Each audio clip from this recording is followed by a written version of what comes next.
I want to show you a purchase I've had for about 20 years now, or 20 some odd years. This right here. Now, some people would look at this and think, oh, it's his Bible. No, this is my day planner, my Franklin day planner. I had this thing, bought it back when I had my first real job, and it kind of helped me keep track of things. But when I got this, oh my goodness, I was so happy to have it, because of the fact that it's got those pages in there with the little chart down the side, and you can write down all the tasks that need to be done. And then there's that wonderful feeling of satisfaction when you take your pen and you click it and you check things off the list. I don't know if you guys are like me, they're like checklist people. I love checking things off the list. It's a feeling of accomplishment. But I structured my life so much around this day planner. And I remember one time in the church where I was serving in my internship, the church where I grew up, and I don't know if I'd left this someplace or whatever, and a person's like, oh, hey, you left your Bible. And I was like, oh, it's not my Bible. The thing was I was treating it like that, though. As I was treating this planner like this was what was directing my life. And this was what I was structuring my life around, so much so that it was having a place of authority and influence in my life that was beyond what it should. That sometimes we take hold of a tool and we elevate it beyond what it should be. And sometimes what happens is it ends up actually displacing the very things that it was meant to serve. Okay? Sometimes, such as, well, here, I'll show you. That we've got, anybody like clipboards for your checklists? Okay, I like to have it on here and check, check, check. Okay, so you put your list on here, you clip it on. Next day you can put something else on. Some of us live by a clipboard. But today we're going to see that there's something else that's even more important, and that's a cushion. Okay? So a clipboard or a cushion, and which one are you going to structure your life around? Okay? So if you want to turn to the book of Luke, Luke chapter 10, we're going to see a short story. We're going to see the comparison between the clipboard and the cushion. Luke 10 and chapter 30, or verse 38 is where we're going to start. Now, I want to give a little bit of preface with this. We're in a series right now of messages on worry, stress, fear, and anxiety.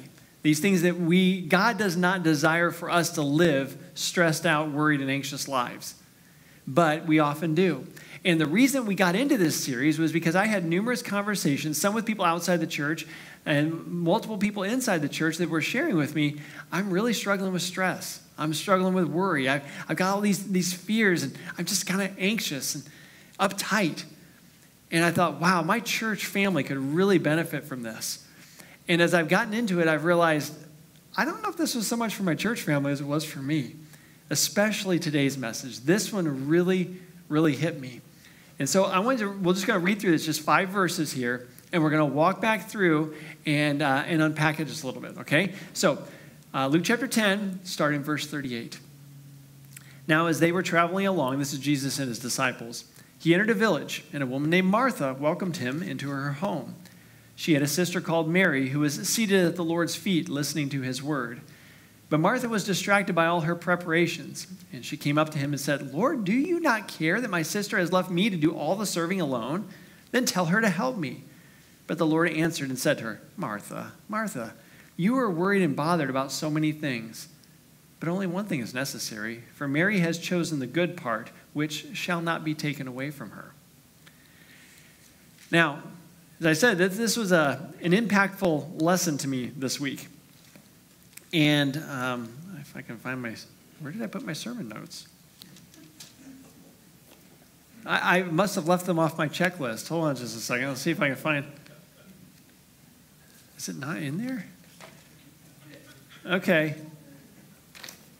Well, I could preach from my study notes if necessary.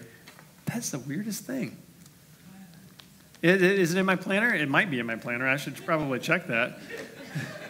Goodness gracious. Okay, so my apologies. What you're going to notice is your sermon outline looks a little different than normal today because of the fact that I decided rather than walking you through like an outline of the text, I was going to walk you through the lessons that I was learning from this. So, okay, well, that's fine. Can I use your sermon? Hey, let me just grab one from out here. Hang on just a second. Okay, fortunately there was a spare here, and I think I'll remember what to fill in for the blanks there. Okay, if not, it'll be on the screens. Okay, so as I was going through this, God was helping me to understand how badly I needed this message. Because of the fact that I tend to be much more Martha than Mary. I'm firstborn, and I think that firstborn people tend to be kind of these high responsibility type of people. I tend to think that most likely Martha was a firstborn too. Okay, a person who is just kind of very task-oriented and task-driven. But sometimes those tasks can get in the way of what God has for us. Sometimes we forget the reason that we are doing those tasks. And so as we walk through this text here, I want you to notice verse 38, Martha, she actually took the initiative to invite Jesus in. And Jesus and probably his disciples as well. It's probably the whole group that was invited in. So this was probably a fairly large gathering of people. And so she took the initiative to show that hospitality, which especially in the Middle East is a very important thing. They elevate that much more than what we do here. She showed the hospitality. So she was doing an act of righteousness. This was a good thing to invite them in. Okay? But we see that Mary, I'm assuming she was one of the younger siblings, she probably did not have this same sort of busy mindset. Maybe she had already completed the task that she needed to, but for whatever reason, she chose to sit on the cushion, to sit on the floor at the Lord's feet, which was a position of humble receptivity for learning. So Paul talks about how he was educated at the feet of Gamaliel, who was a well-respected teacher. So as a student, Paul was at his feet. It shows that I'm in the receptivity of learning. Mary took a learning posture with Jesus. She was going to sit there. Whereas Martha, she was up checking things off of her list, off of her task list. She had her clipboard there. And one of the things that God taught me this week is that busy is the enemy of intimacy. Busy is the enemy of intimacy. Because sometimes we get so busy that we fail to connect relationally. Now, this is true with God, for sure. But you can recognize it in your own relationships. How often have you seen where, like a husband and wife, they just kind of fail to connect with each other because of the fact that, well, he's busy doing this and she's busy doing that. Maybe they're both employed, or he's off working, working, and she's home, caring for the kids, and they're so busy, and then they fall into bed at night and just both start snoring. It's like they don't really have a chance to connect with each other. And sometimes I get so busy doing, and not just doing, but doing for the Lord, that I forget the reason that I'm doing it is to serve him, is to connect with him, is to love him. Okay? Second lesson that I learned here is that don't let doing for Jesus keep you from being with Jesus.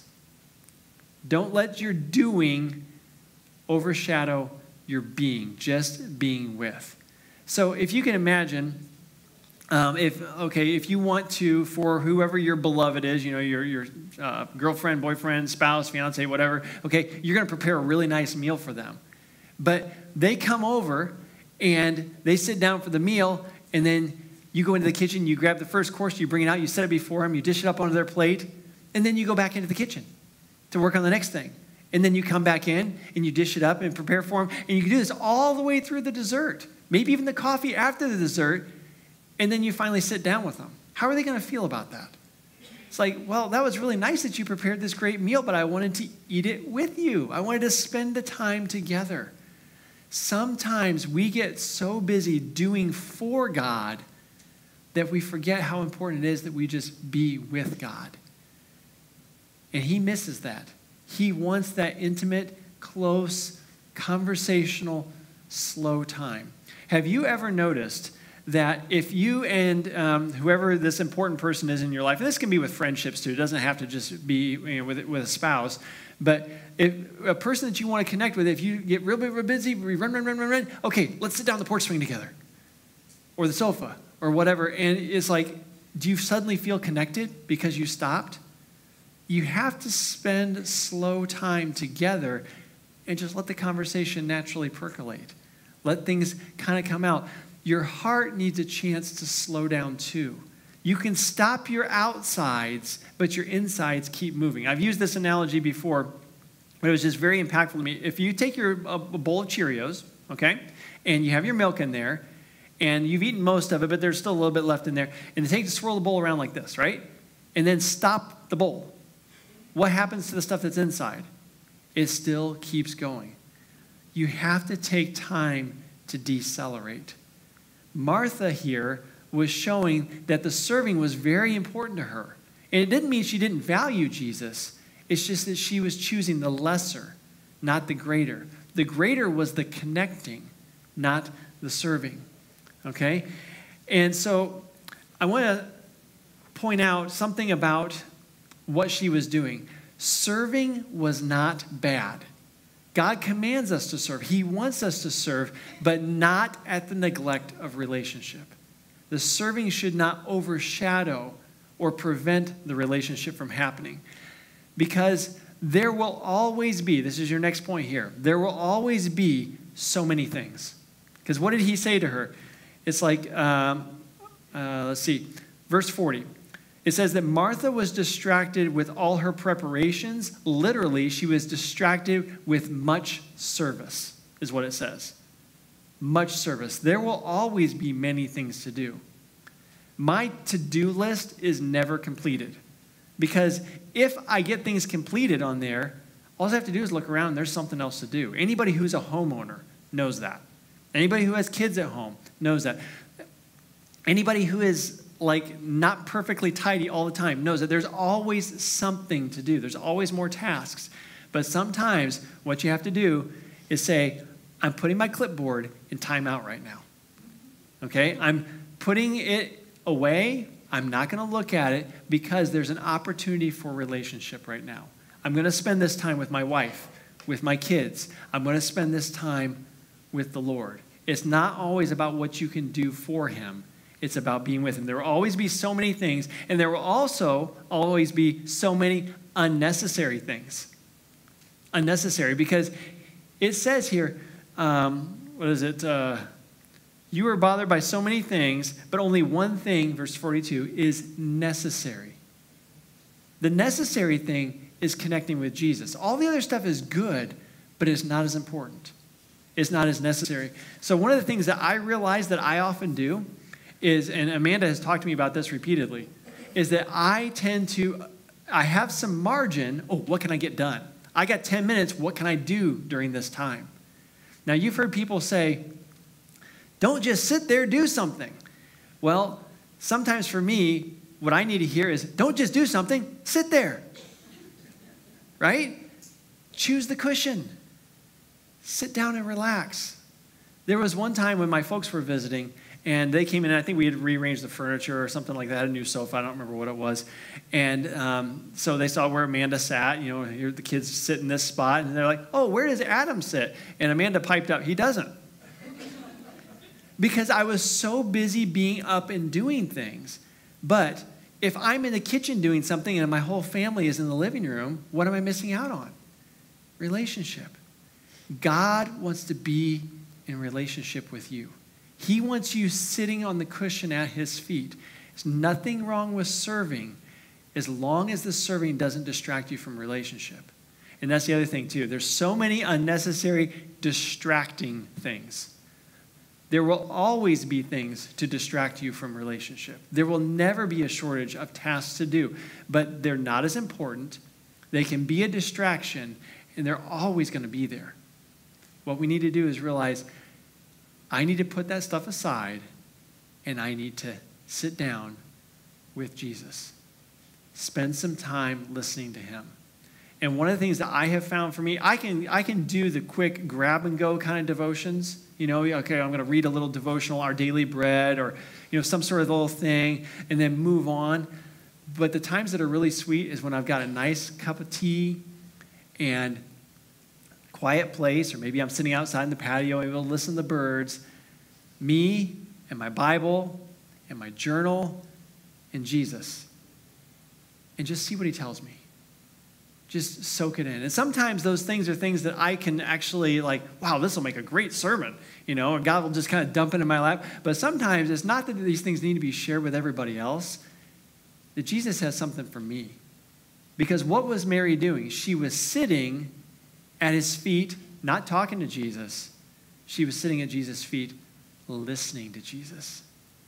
Prayer is just as much about listening as it is about talking. It's a conversation. It's two-way, but he's got stuff he wants to share with you. Now, often he will do that as you open the pages of Scripture, but sometimes he's going to do that even as he just speaks to your heart.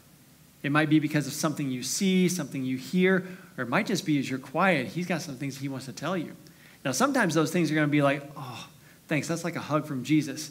But other times it's going to be like a kick in the behind from Jesus too, because he's got some things he needs to address, which is one of the things he kind of did for me this week, very gently, but showing me it's like I need some more time with the cushion than I do with the clipboard.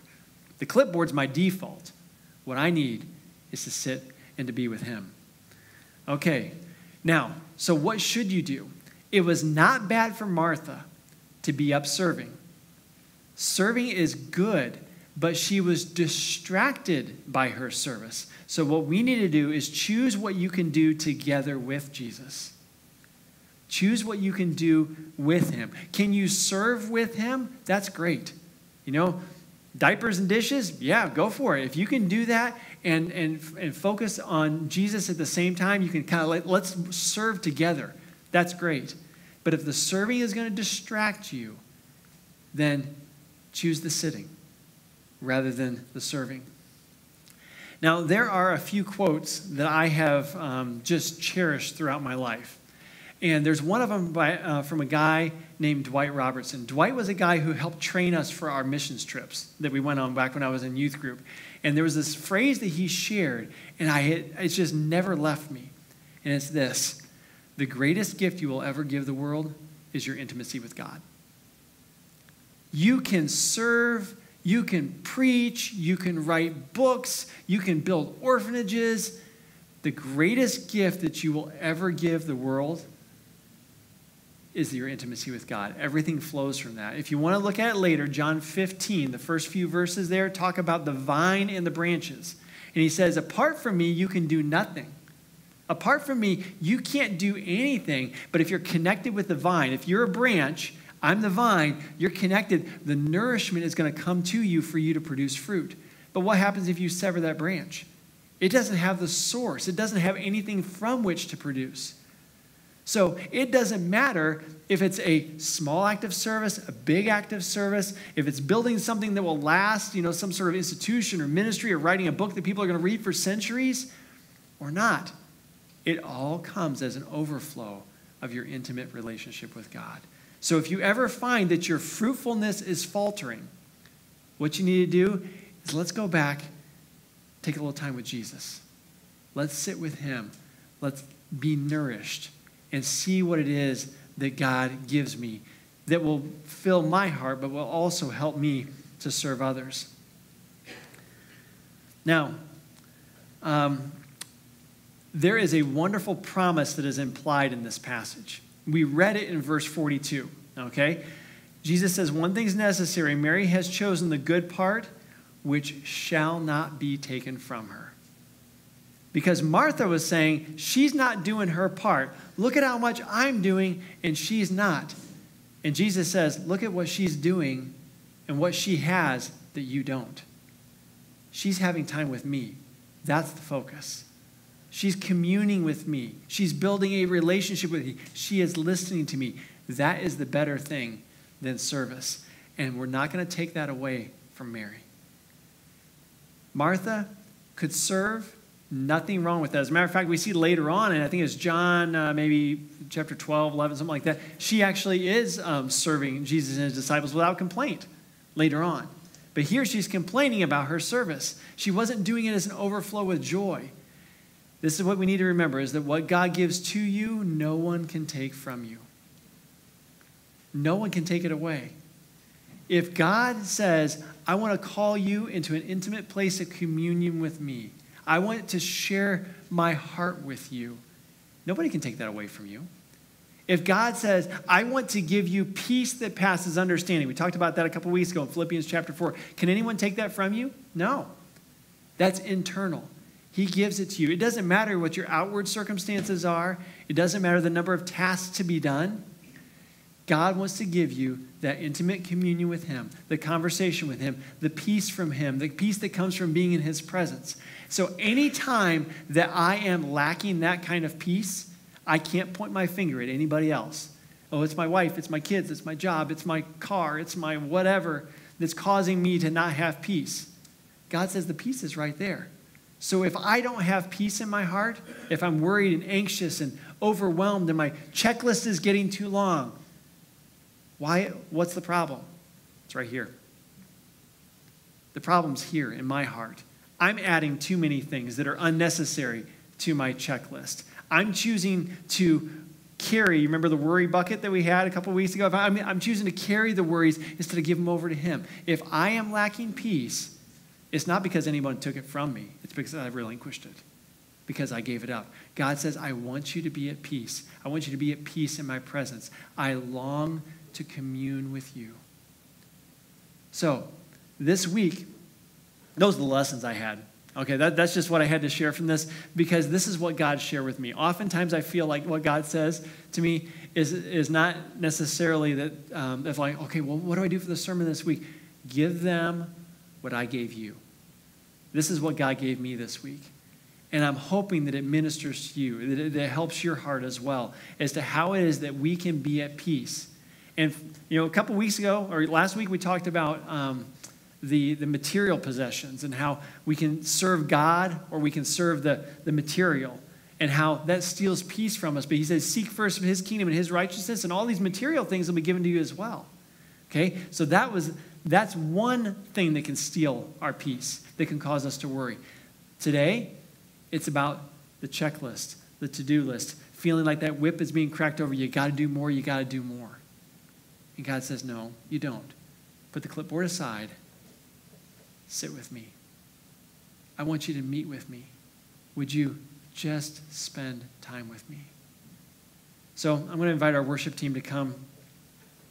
As we prepare to close, I want you to be asking God that question. God, what do you want from me? Now, he might say, you need to get up and start serving. You need to start doing. But I'm thinking that for a lot of us, it's not the doing that's the problem. It's the being, just being with him. So spend this time just listening to him. Even as you sing, Lord, speak to my heart. Are you calling me to sit on the cushion at your feet? Are you calling me to just be with you? What does that look like for me throughout the week?